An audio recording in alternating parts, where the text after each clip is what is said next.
A viola, hoje conhecida como viola caipira, viola cabocla, viola sertaneja no nosso país, é um dos instrumentos mais importantes da nossa cultura.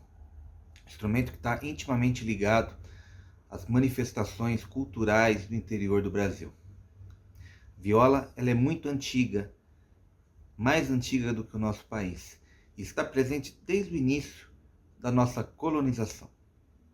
Segundo o relato do padre Cristóvão de Gouveia, em um trecho retirado do texto A Informação da Província do Brasil, do ano de 1583, o padre Cristóvão de Gouveia diz: outros saíram com uma dança de escudos à portuguesa, fazendo muitos trocados e dançando ao som da viola, pandeiro e tamboril e flauta, e juntamente representavam um breve diálogo, cantando algumas cantigas pastoris. Tudo causava devoção debaixo de tais bosques, em terras estranhas, e muito mais por não se esperarem tais festas de gente tão bárbara. A viola do início da colonização não era apenas um único instrumento.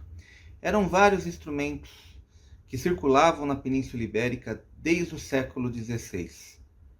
Segundo o pesquisador Paulo Castanha, que em Portugal, vihuela, guitarra e violão eram e são chamados indistintamente de viola até hoje. É possível que no Brasil os instrumentos mais utilizados no período colonial fossem as guitarras de 5 ordens e, talvez em menor grau, as de 4 ordens, sob a designação de machinho, machete e discante.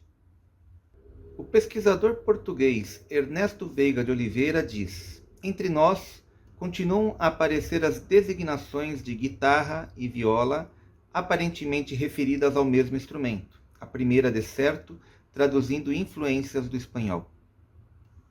O pesquisador Juan Inácio Rodes Biosca diz: na Península Ibérica, 3 áreas geográficas, linguísticas e culturais coexistiram durante vários séculos: galego-portuguesa, catalã-provençal e árabe-andaluz, cujas relações dariam origem a uma grande diversidade de termos referentes ao mesmo objeto, havendo assim um grande número de nomes diferentes para designar instrumentos semelhantes, dependendo do local de onde eram tocados.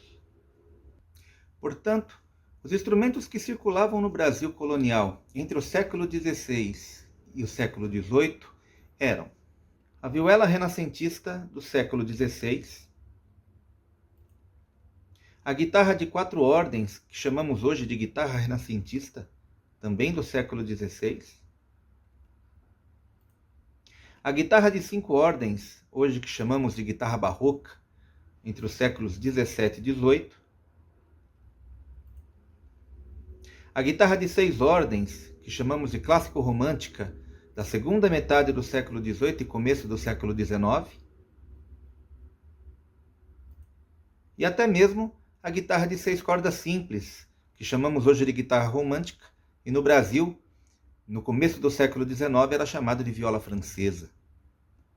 Infelizmente, temos poucas pesquisas sobre a utilização da corda de arame em instrumentos antigos. O que sabemos é que os italianos já utilizavam cordas de arame em suas guitarras, que eles chamam de guitarra batente, como por exemplo esse instrumento do luthier Jacopo Mosca Cavelli, de Perugia, da década de 1720. Não sabemos se os portugueses tiveram como influência as guitarras italianas ou os instrumentos musicais ingleses que também utilizavam cordas de arame, como o orfarium, por exemplo. Portugal fez aliança com a Inglaterra durante a Guerra dos 7 Anos. A Inglaterra lutava contra a Espanha. A primeira referência que temos sobre a utilização de cordas de arame em instrumentos portugueses vem de um instrumento sobrevivente da década de 1740.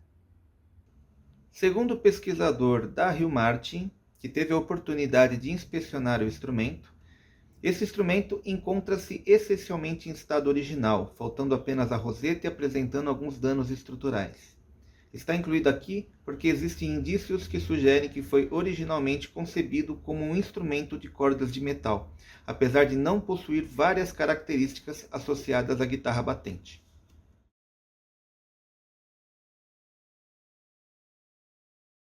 Segundo o mesmo pesquisador, a experiência sugere que é possível tocar instrumentos com cordas de metal com um espaçamento tão pequeno entre as cordas sem vibração constante das mesmas, enquanto que é quase impossível com cordas de tripa.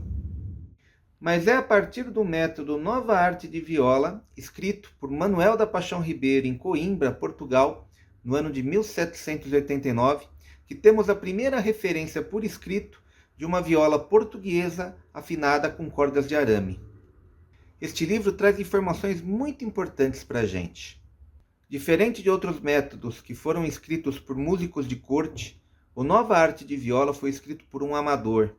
O próprio autor diz: por não ser professor da arte, mas só um simples curioso. Na regra 1, o autor sugere que o instrumento pode ser ponteado de duas formas diferentes, ou com corda de tripa, ou com corda de arame. Dessa forma, podemos entender que o mesmo instrumento era encordoado de duas formas diferentes, ou seja, se encordoava o que a gente hoje entende por guitarra barroca com cordas de arame. Diz o autor, também se pode encordoar a viola com arame, e esta encordoadura é mais durável e se faz com menos despesa. Quanto ao preço das cordas de arame serem mais baratas que as cordas de tripa, o autor diz: e dessa sorte, teremos duas encordoaduras por 120, quando uma das outras importa em 240. Ou seja, as cordas de arame eram muito mais baratas do que as cordas de tripa, o que fazia com que o instrumento fosse popular. Não só à toa que Manuel da Paixão Ribeiro era um amador. Diz o autor sobre a timbragem do instrumento que a viola encordoada com cordas de metal não se diferencia de um cravo, o que pode nos levar a supor que a viola também era utilizada para contínuo em pequenas formações no lugar do cravo. Como podemos ver, a viola de arame nasce como uma opção barata às guitarras com cordas de tripa da época. Num primeiro momento, herda a prática, herda o repertório e herda as particularidades das guitarras encordoadas com tripa. Era uma versão mais barata e mais acessível para quem queria aprender a tocar o instrumento. Aqui nessa imagem podemos ver as semelhanças entre uma guitarra barroca antiga e a viola moderna. Veja que temos as mesmas 5 ordens de corda e a possibilidade de utilizar as mesmas formas de encordoar dos métodos antigos. A viola de arame não é um instrumento da música antiga inglesa, alemã, francesa ou espanhola, mas é um instrumento que está intimamente ligado à formação musical luso-brasileira, merecendo ser colocado ao lado de outros instrumentos da família das cordas dedilhadas antigas, como a guitarra barroca, a vihuela, o alaúde ou a teorba. Ou seja, a viola de arame, tanto em seu modelo moderno como em seu modelo antigo, como esta que eu estou segurando, pode ser um facilitador para quem quer adentrar no universo das cordas dedilhadas antigas. Uma viola das mais baratas custa em torno de R$1.000. Uma guitarra barroca, em torno de R$6.000, as mais baratas. Cordas, não temos cordas de nailgut ou de tripa em lojas de instrumentos musicais. Já cordas para viola, encontramos em qualquer uma delas. A seguir, eu vou mostrar para você como a viola pode ser utilizada dentro desse universo e como ela pode soar muito semelhante à guitarra barroca, inclusive com relação à técnica, com o dedo apoiado sobre o tampo. A seguir, seguem 2 escalas de campanelas feitas na viola de arame, com bordão apenas na 4ª ordem.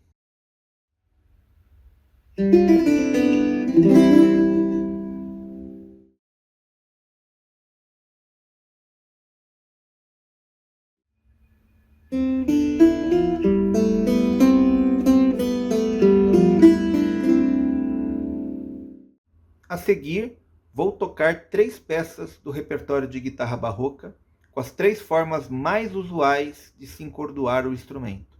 A primeira, sugerida por Girolamo Montesardo em 1606. A segunda, sugerida por Robert Devisé em 1682. E a terceira, sugerida por Gaspar Sanz em 1674. Antes de cada peça, vou colocar o gráfico das cordas e as medidas que você pode utilizar na viola com a escala de 58 centímetros padrão.